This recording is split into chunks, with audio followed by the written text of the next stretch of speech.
తిరుమల తిరుపతి దేవస్థానం భారతదేశం కల్లా అత్యధిక ధనిక ఆధ్యాత్మిక ప్రాముఖ్యత గల ప్రదేశం అని మనందరికీ తెలుసు. సాధారణంగా మనకు తెలిసిన వాస్తవాల కంటే మనకు తెలియని అత్యచికల రహస్యాలు ఎన్నో తిరుమలలో దాగి ఉన్నాయి. తిరుమల వెంకటేశ్వరునికి తల భాగంలో నిజమైన వెంట్రుకలు ఉన్నాయని, శ్రీవారిని పూజించే వస్తువులని స్థానికంగా లభించేవి కాదని, శ్రీవారి విగ్రహానికి చెమటలు పడుతుందని ఎన్నో ఆసక్తికర విషయాలు తిరుమల వెళ్లే భక్తులు చాలా మందికి తెలియదు. ఇలా తిరుమల గురించి చాలా మంది భక్తులకు, పర్యాటకులకు తెలియని మరెన్నో ఆసక్తికర విషయాల గురించి ఇప్పుడు తెలుసుకుందాం. తిరుపతి వెంకటేశ్వర స్వామి దేవాలయంలో ఆరాధనల కోసం ఉపయోగించే పువ్వులు, పాలు, వెన్నె, పవిత్రమైన ఆకులు తిరుపతికి 22 కిలోమీటర్ల దూరంలో ఉన్న ఓ రహస్య గ్రామం నుంచి తీసుకువస్తారు. ఇక్కడ ఉండే గ్రామస్తులకు తప్ప ఈ గ్రామం గురించి మరెవరికి తెలియకపోవడం విశేషం. ఇక్కడ ప్రజలు ఎంతో నియమనిష్టలతో ఉంటారు. గర్భగుడుల పూజలకు ప్రకృతి నుంచి అవసరమై ప్రతి సామగ్రిని ఇక్కడి నుంచి తీసుకువెళ్తారు.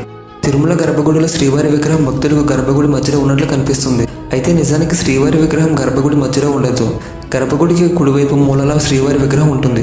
సరిగా గమనిస్తే ఇది మీకు స్పష్టంగా తెలుస్తుంది. వెంకటేశ్వర స్వామి వారి విగ్రహానికి పట్టులంటి మృదువైన చిక్కులని నిజమైన జుట్టు ఉంటుంది. దీని వెనక ఒక ఆసక్తికరమైన కథ కూడా ఉంది. వెంకటేశ్వరుడు భూమిపై ఉన్న సమయంలో ఊహించిన ప్రమాదంలో తన జుట్టులో కొంత భాగాన్ని కోల్పోతాడు. ఇది గమనించిన నీలదేవి అనే గంధర్వ యువరాన్ని తన జుట్టులో కొంత భాగాన్ని కత్తిరించి శ్రీవారికి ఇస్తుంది. ఆమె భక్తికి మెచ్చిన వెంకటేశ్వరుడు ఎవరైతే తనను దర్శించుకున్నందుకు వచ్చి తల సమర్పిస్తారో వారికి సదా తన అనుగ్రహం ఉంటుందని వరమిస్తాడు. అప్పటి నుంచి తిరుమలకు వెళ్లే భక్తులు తమ కోరికలు తీరక ముందు, తీరిన తర్వాత స్వామివారికి తలను సమర్పించడం ఆనవాయితీగా మారింది. శ్రీవారి విగ్రహం వెనుక నుంచి ఎప్పుడు సముద్రపు ఘోష వినిపిస్తున్నది నమ్మలేని నిజం. స్వామివారి విగ్రహం వెనుక చెవి పెట్టి వింటే ఇది స్పష్టంగా తెలుస్తుంది. కానీ శ్రీవారికి సేవ చేసే అర్చకులకు తప్ప సాధారణ భక్తులకు అవకాశం లభించదు. గర్భగుడిలో శ్రీవారి విగ్రహం ముందుంచే మట్టి దీపాలు ఎప్పుడు కొండెక్కవు. స్వామివారి దర్శనానికి వచ్చే భక్తుల యొక్క నిర్మలమైన హృదయానికి ఇవి ప్రతీకగా నిలుస్తుంటాయి. ఈ దీపాలను ఎప్పుడూ ఎవరు వెలిగించారనే విషయాలు ఎవరికి తెలియవు. కొన్ని వేల సంవత్సరాల నుంచి కొండెక్కకుండా వెలుగుతున్న ఈ దీపాలు ఇప్పటికీ స్వామివారి ఎదుట కనిపిస్తాయి. 19వ శతాబ్దంలో దారుణమైన నేరాలకు పాల్పడిన 12 మందికి ఈ ప్రాంతాన్ని పాలించిన రాజు మరణశిక్ష విధిస్తాడు.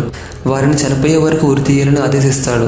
మరణాంతరం నేరగాళ్ల మృతదేహాలను తిరుమల దేవాలయాల గోడలపై వేలాడదీస్తారు. అప్పుడు గర్భగుడిలో ఉన్న స్వామివారు నిజ రూపంలో కనిపించినట్లు చెబుతారు. శ్రీవారి విగ్రహం ఎప్పుడు తేమతో నిండి ఉంటుంది. పూజారులు ఎన్నిసార్లు దాన్ని పొడిగా చేతను ప్రయత్నించిన విగ్రహం మళ్ళీ తడిగా మారడం ఇప్పటికీ ఇది ఆశ్చర్యం కలిగించే విషయం.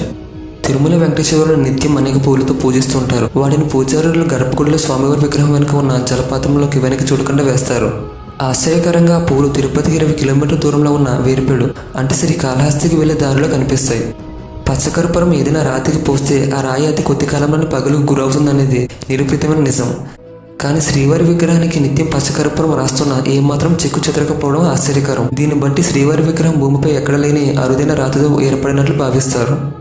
తిరుమల శ్రీవారి విగ్రహం రాతితో మలచబడింది అయినా ఎప్పుడు సజీవమైన జీవకళతో కనిపించడం విశేషం. స్వామివారి విగ్రహం ఎప్పుడు 110 డిగ్రీల ఫారెన్హీట్తో వేడిగా ఉంటుంది. సముద్ర మట్టానికి 3000 అడుగుల ఎత్తులో ఉండడం వలన తిరుమల పరిసరాలు చల్లగా ఉంటాయి. కానీ స్వామివారి విగ్రహం మాత్రం ఎప్పుడు ఉష్ణం కారణంగా చెమట చెందిస్తుంది. పూజారులు వాటిని పట్టు వస్త్రాలతో తుడుస్తూ ఉంటారు.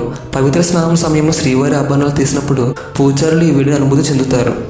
ఈ వీడియో మీకు నచ్చినట్లయితే లైక్ చేసి, షేర్ చేసి, సబ్స్క్రైబ్ చేసుకోండి ఫ్రెండ్స్.